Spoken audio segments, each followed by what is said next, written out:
The door that wasn't there. We weren't supposed to find this house.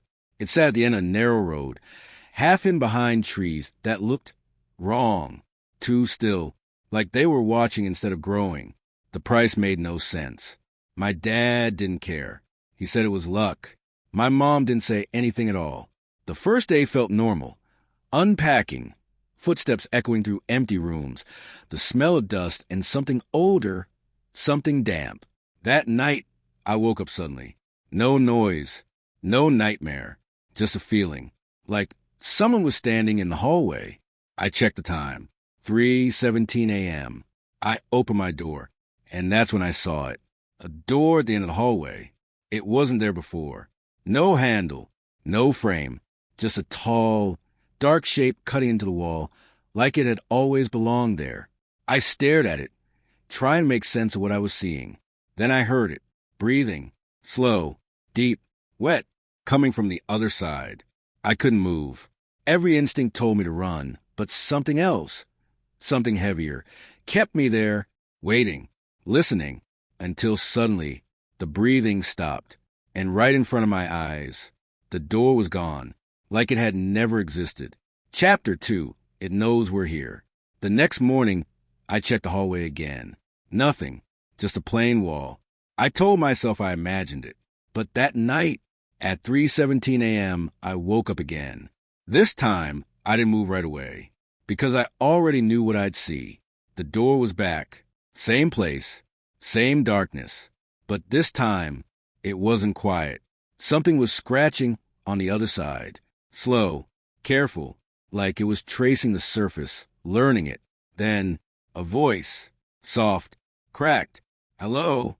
My blood went cold. It sounded like me, exactly like me. I stepped closer without thinking, and the scratching stopped. Silence filled the hallway. Then the voice whispered again, "Why won't you let me out?" I ran. I didn't look back. I locked my door and stayed awake until morning. The next day, I told my dad. He laughed, said it was just the house settling. But that night, at dinner, my mom suddenly froze. Her eyes slowly moved toward the hallway, and in a quiet, shaking voice, she said, "Did we always have a door there?" Chapter 3, The Night It Opened. That night, none of us slept. We pretended to, but we were all waiting, watching the clock. 3:16 a.m., 3:17. The air changed, colder, heavier, and then a sound, not from the hallway, from inside the house. A low, dragging noise. We all heard it. My dad grabbed a flashlight. "Stay here," he said. But I didn't listen. I followed him. The hallway stretched longer than it should have, and at the end, the door. But now, it was different, slightly open, just enough to see darkness inside. Too deep, too thick, like it wasn't a room, but a space that didn't belong in this world. The breathing was louder now, right on the other side. Waiting, my dad stepped closer, slowly reached out, and pushed the door open. What we saw inside was the house.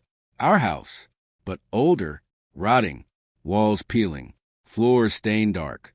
And standing in the middle of it was me, or something that looked like me, smiling, too wide, too still. Then it spoke, not to my dad, not to my mom, to me. "I've been waiting for you to open it."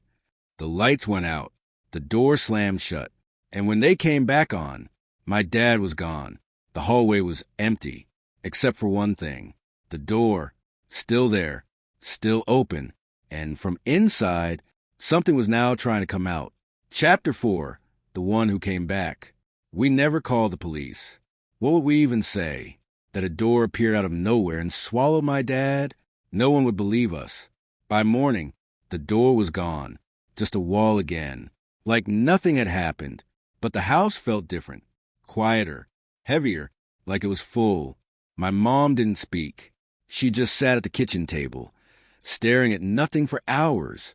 I couldn't shake the feeling that something was watching me, not from outside, from inside the house, waiting. That night, I didn't sleep.